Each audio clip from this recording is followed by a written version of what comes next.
There is a lot to juggle this time of year. I've been waking up early and getting some garden work done before my kids wake up and before it gets too hot outside.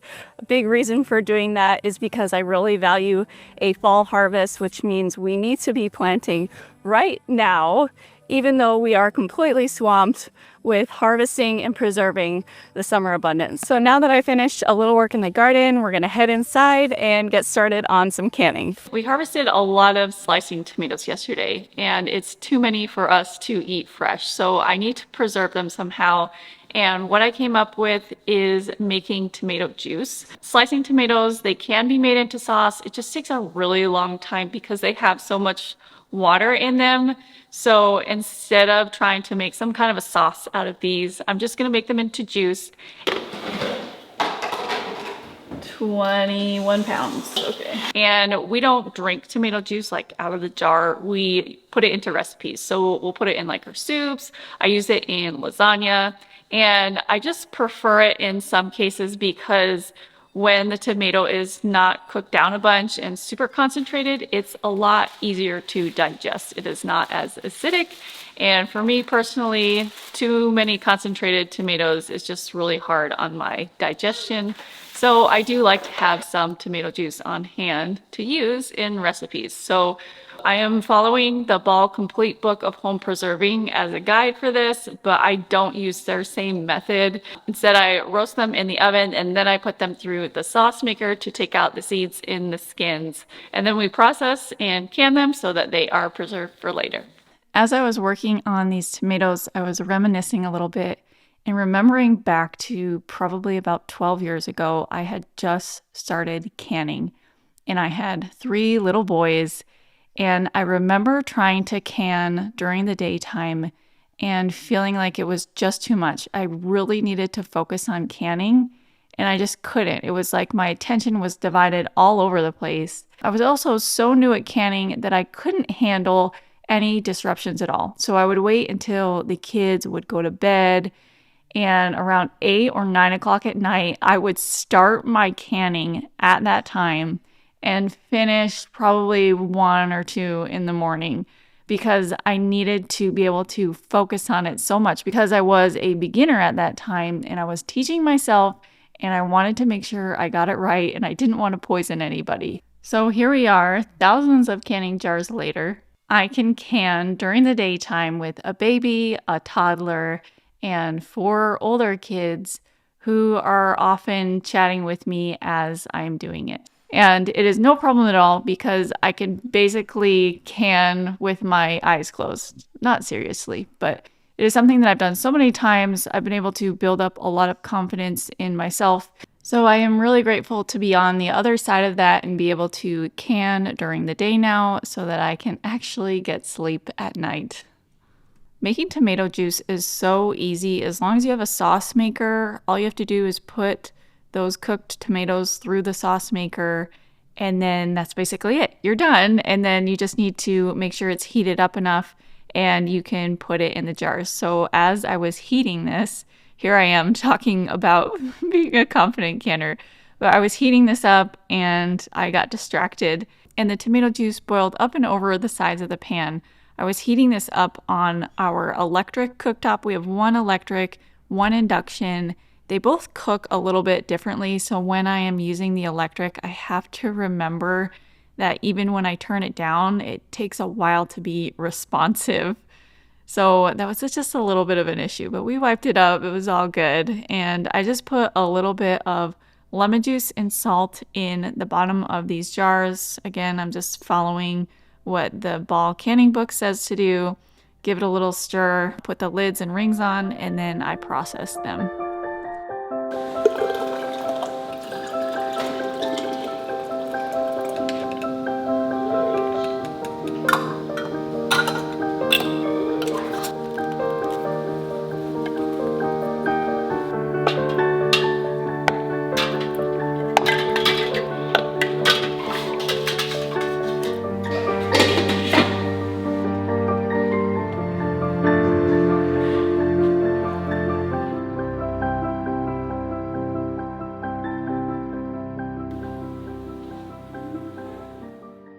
we're gonna go through the garden and do some harvesting today. We brought a couple of baskets with us just in case there's a lot. I hope there is, but I'm not really sure. I haven't really done a thorough walk through the garden.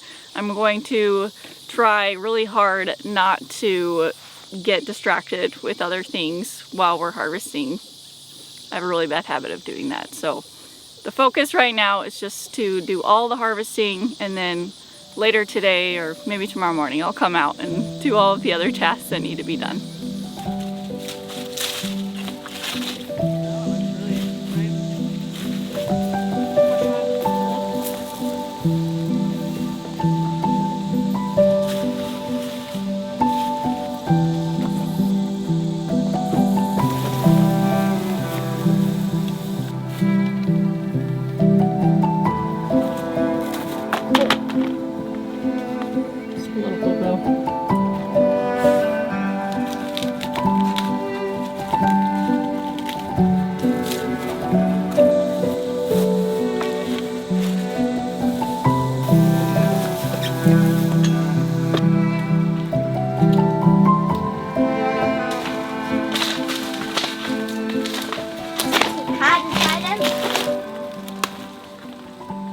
The last thing that we're going to check is the tomatoes in this tunnel.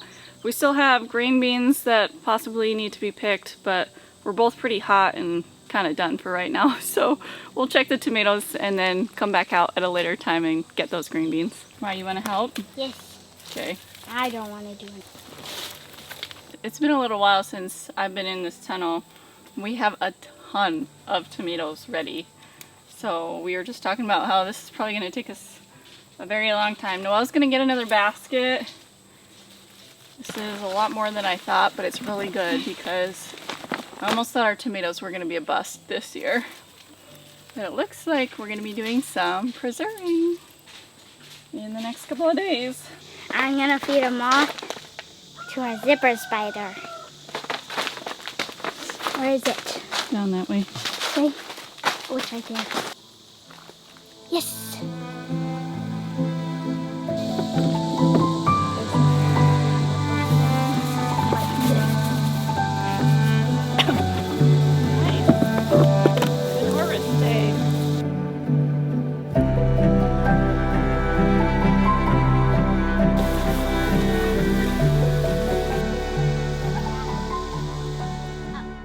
One of the most popular and one of our favorite ways to preserve is by freezing food.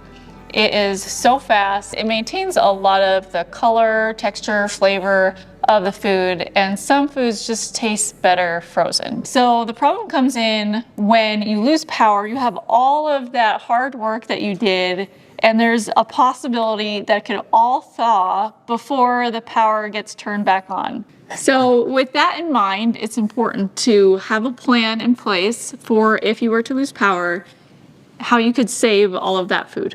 And we know this is a concern on many people's minds because a few days ago we did like a community question on YouTube, and a lot of people mentioned how they would freeze more foods if they weren't concerned about power going out. So a great option is a portable generator. For a long time, we didn't get a portable generator. I was so nervous about using one because of carbon monoxide poisoning. So we just didn't get one. And come to find out, there are generators that you can use in your home that are clean, and you don't have to worry about any of that. So that is why we really love the Jackery HomePower 3000. So this Jackery unit that we have will power a fridge our size, a normal size fridge, for 1 to 2 days. One of my favorite features is how easy this unit is to set up. Like a gas powered generator, you got to run an extension cord and do all this fancy stuff. This unit, you literally pull it out of the closet, put it on the counter, plug it into the fridge, and it's powering what it needs to power. It's super easy. It will hold its power pretty good. We were honestly quite surprised. We've had it sitting in the closet for about a month. We pulled it out and it was still at 100% power. It will hold the power and be ready to go when you need it, as long as you put it in the closet charged. As homesteaders, we have a lot of valuable produce and meat in our freezers, and having the Jackery unit as a good freezer backup is a nice option to have. The Jackery HomePower 3000, it gives us a lot of peace of mind to have that, knowing that we have an extra option in case the power goes out, and we can save all of the food that we work so hard to preserve and also to grow. There's just so much work that goes into it. It's definitely worth it to invest in a backup solution. And if you want to learn more about the Jackery HomePower 3000, just check out our link down in the video description. 25 pounds. That's good. So this is our first big harvest of Roma tomatoes, and the first thing that I wanted to make was ketchup. We have been out of ketchup for about a month and a half, and everybody has been missing it so much. So it was the first thing on our list to make once we started to harvest the sauce tomatoes. This ketchup recipe is my own. It is one that I created after trying the one in the ball canning book and deciding it was terrible. So I took that recipe and I kept all of the important things the same, all of the ratios that make it safe, like the ratio of tomatoes to vinegar. All of those things are the same, but I adjusted a few other things like spices and the type of vinegar. And the end result is so tasty, and it's healthier than what you can get from the store. I did two new things when I made this recipe. One is I went out and was able to harvest my own celery seeds to use in this, and that is a first for me. So that was pretty cool. I was planning on just saving those to plant more celery, but then I remembered that I could use them in my ketchup. I don't eat a ton of celery seed as a spice, but this is one place where I do use it. So the other thing that I did that was new is instead of pouring all of the tomato sauce ingredients inside of a pot and heating it on the stovetop, I put it inside a crock pot and let it cook down that way.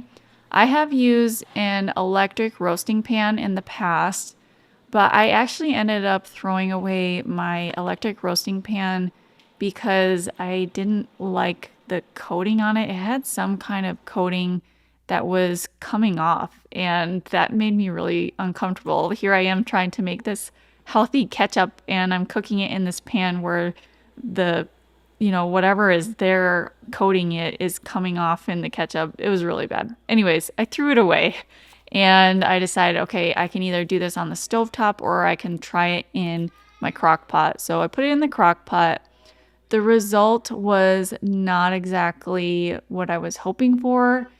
Every time I cook things in the crock pot, to especially tomatoes, to be able to cook them down, I have this issue, and I don't know if you guys are the same, where when it cooks down, it darkens a lot. It doesn't necessarily make the flavor taste that much different, but it does darken the sauce almost to like a barbecue sauce color and not ketchup anymore. And I didn't love that. So probably if I were to do another batch of this, I would just do it on the stovetop and stand there and stir it, even though it's kind of a pain. Or I could also put it in the oven and roast it that way. That is another option.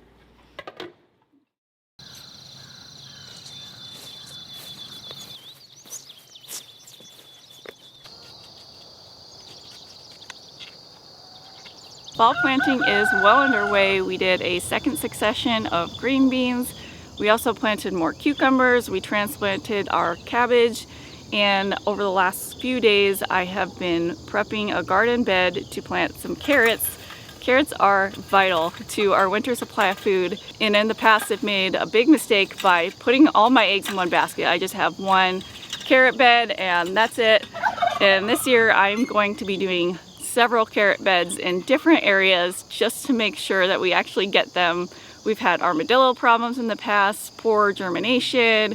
We've also dealt with rodents eating the carrots. So I figure if I plant them in multiple places, then at least one area has got to be successful. So I ordered some nice fresh seeds and they are set to arrive today. And once those arrive, I'll get this first garden bed planted. We're gonna cover it with burlap and I am going to switch my irrigation. I have overhead already set up in this area, but I need to switch the timing of it so that the surface of the soil stays moist and the carrots germinate. The burlap does help with that, but I just want to make sure I pull out all the stops this year so that it germinates. If I want a fall harvest of carrots, I need to get the majority of them planted by about August 15th. That's the latest. There is a couple of varieties that only take about 50 to 55 days to mature, and I can plant those just a little bit later, like towards the end of August, but everything with a 70-day maturity time needs to be planted right now. We harvest carrots all winter long and they just stay outside in the ground. Sometimes if the weather gets really cold, I will cover them up with something to keep them protected, but for the most part, they just store really well as they are.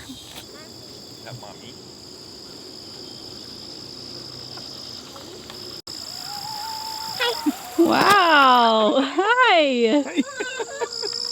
Just like a Chinese bicycle.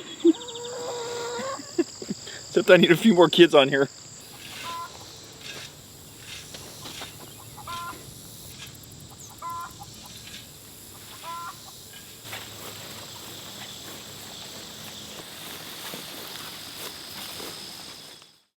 Making this ketchup went across 2 days because I had put it in the crock pot and I knew that was going to take a while to cook down.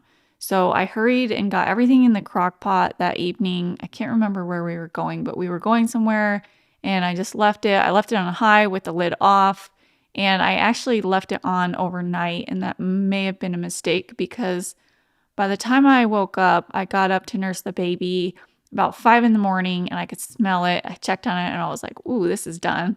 I turned it down to keep warm until later in the day when I could make the ketchup fully. And what that means is I take it out of the crock pot and I put it in the blender and blend it up so it's super smooth. This is a very important step in making really good ketchup, is blending it down so it's very, very smooth. And then I was able to put it in the jars and can it the rest of the way.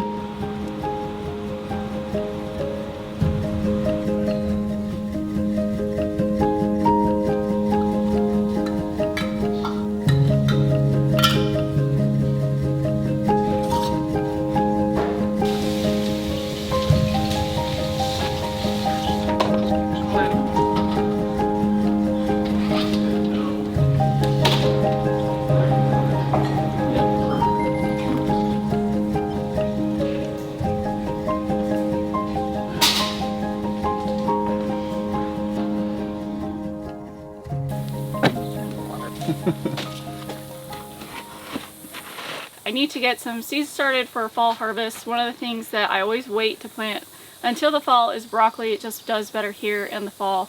So I'm doing a lot of broccoli. I'm also doing some Chinese cabbage, and I think that's about it for the trays, and then everything else will go in the ground.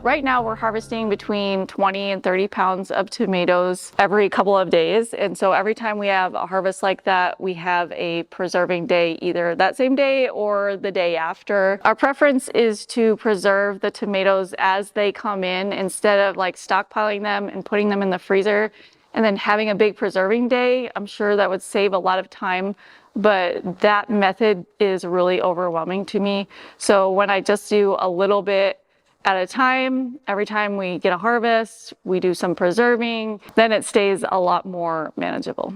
A lot of pizza sauce tends to be very thick and overly saucy, in my opinion. And this pizza sauce, it has that fresh tomato flavor. It's not exactly the same as like if you were just to like pick a tomato off the vine and then blend it up.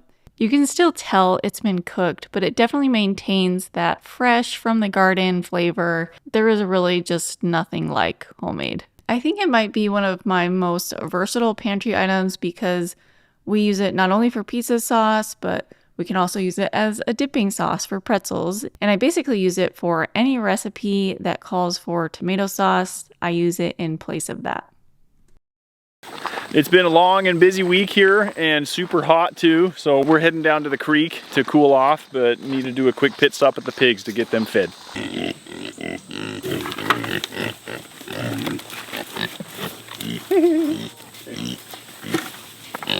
I don't usually feed them in sandals, so we'll see if I can keep from getting stepped on. Okay.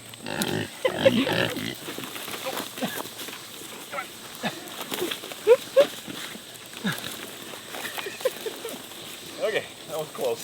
Made it out of there alive.